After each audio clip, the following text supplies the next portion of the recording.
اور جب ہم سوال کرتے ہیں 1971 کے حوالے سے تو کہا جاتا ہے کہ آپ نے تو غداری کر لی۔ میں سوال کرتا ہوں کہ 1971 میں اگر آپ نے عوام کے مینڈیٹ کے اوپر ڈاکہ نہ ڈالا ہوتا تو کیا آج یہ حالات ہوتے؟ کیا آپ کا ملک 2 لاکھ ہوتا؟ سوال کرنا بنتا ہے عوام کا، اور جواب دینا اس اشرافیہ کا یا بدماشیہ کا فرض ہے کہ وہ جواب دے، لیکن اپنے جرائم پہ پردہ پوشی کرنے کے لیے ان کے پاس ایک ہی آپشن بچتا ہے کہ وہ ڈنڈے کے زور پہ، مقدمات پہ زور پہ، پولیس کے ذریعے جا کر کے منہ بند کرائے۔ میں سوال کرتا ہوں 4 چیزوں کے بارے میں۔ نمبر 1، ووٹ پہ ڈاکہ ڈالا گیا، اس وقت جمہوریت کو تماشا بنایا گیا، ڈرامہ بنایا گیا، آج بھی وہی ہو رہا ہے۔ اس وقت آئین معطل تھا، آج حقیقی معنوں میں آئین معطل ہے۔ اس وقت قانون صرف ایک شخص کے منہ سے نکلا ہوا لفظ قانون ہوتا تھا، آج بھی وہی ہوا ہے۔ جو طاقتور لوگ ہیں، جو طاقتور طبقے ہیں، جو ہماری اسٹیبلشمنٹ ہے، وہ قانون کا مذاق اڑا رہی ہے، چادر 4 دیواری کی پامالی کر رہی ہے، ظلم تشدد کر رہی ہے، بربریت کا ماحول قائم کر رکھا ہے۔ اس وقت بھی آزاد عدلیہ کے اوپر حملے تھے، اور آج پاکستان کی تاریخ کا بدترین زمانہ ہے جب عدلیہ انصاف کرنے لگے تو ان کو پریشرائز کیا جاتا ہے۔ آپ نے دیکھا اسلام آباد ہائی کورٹ کے 6 معزز جج صاحبان کا خط، اور سپریم کورٹ میں تمام ہائی کورٹس نے اور لوور جوڈیشری نے یہ لکھ کے دیا ہے کہ ہمارے اوپر سب سے بڑا پریشر جو ہے وہ ہماری انٹیلیجنس ایجنسیز کا ہے،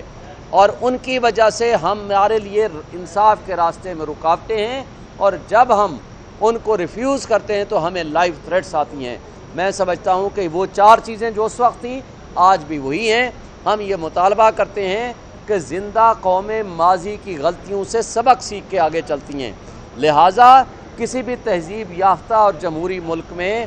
یہ اصول ہوتا ہے کہ ووٹ کی پرچی کے ذریعے تبدیلی آتی ہے۔ وہ تبدیلی 8 فروری کو آ چکی ہے۔ انشاءاللہ تعالی عمران خان باہر بھی آئے گا، عمران خان وزیر اعظم بنے گا، اور اس ملک کی تقدیر بدلی ہوگی، اور انشاءاللہ 25 کروڑ عوام کو انصاف بھی ملے گا اور ان کے معاشی مسائل بھی حل ہوں گے۔ سر، یہ آج زبانی PTI کے ایکس اکاؤنٹ سے ایک ویڈیو پوسٹ ہوئی تھی 1971 کے حوالے سے، اس میں آپ کی سینئر لیڈرشپ کو آج طلب کیا گیا ہے، تو کیا وہ آج جا رہے ہیں، اور اس حوالے سے کیا جواب ہوگا؟ کیا کوئی معافی مانگی جائے گی یا جانب سے کہ غلطی ہو گئی ہے؟ ادارے معافی مانگیں عمران خان سے اور ہماری لیڈرشپ سے، ہمارے ورکر سے، جنہوں نے ہمارے بندے اٹھائے، جنہوں نے ظلم کیا، جنہوں نے قتل کیے، جنہوں نے تشدد کیا، جنہوں نے بربریت کا ماحول قائم کیا،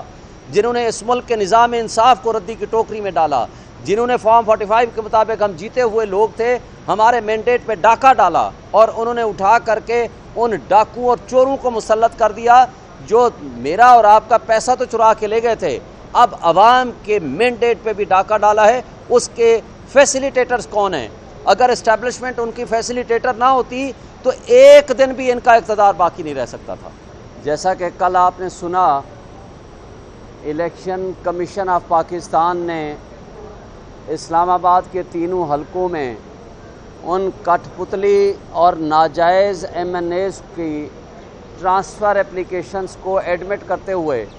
ہمیں نوٹس جاری کر دیا کہ کیوں نہ یہ الیکشن ٹریبونلز کے پاس پینڈنگ جو کیسز ہیں ان کو تبدیل کر دیا جائے، کیوں نہ ان کیسز کو ٹرانسفر کر دیا جائے جو اس وقت جسٹس طارق جہانگیری صاحب کے پاس زیر سماعت ہیں۔ دیکھیں، ایک پرنسپل ہوتا ہے،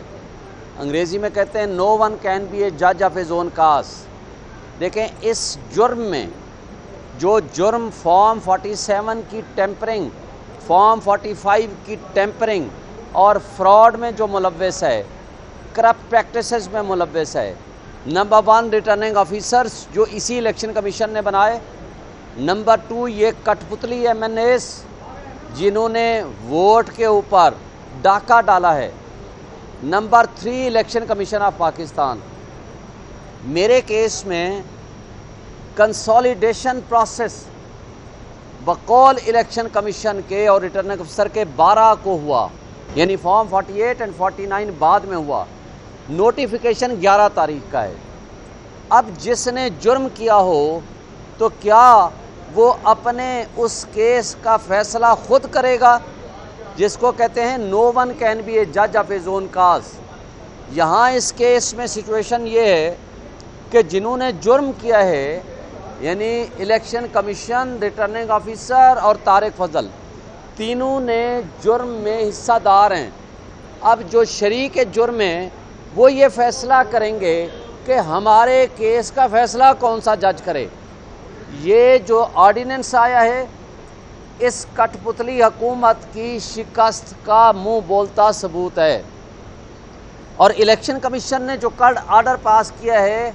اس نے اپنی رہی سہی جو تھوڑی بہت عزت تھی اس کو بھی داغدار کر دیا ہے۔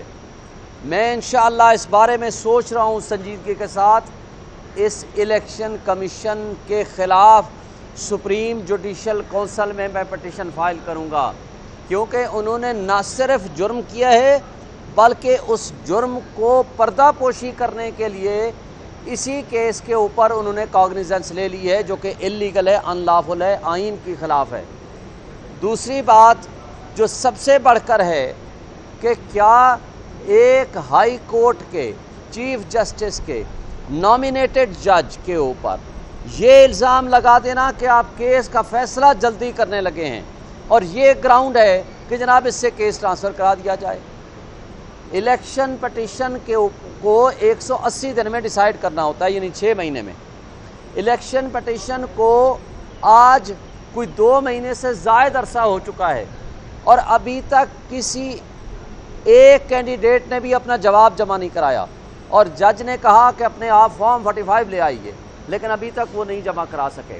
دیکھیں، نو ون کین بی اے جج of his own cause. Election commission کا اس طرح کا فیصلہ انلیگل اینڈ ان لافل ہے۔ میں آپ کو بتاؤں کہ جو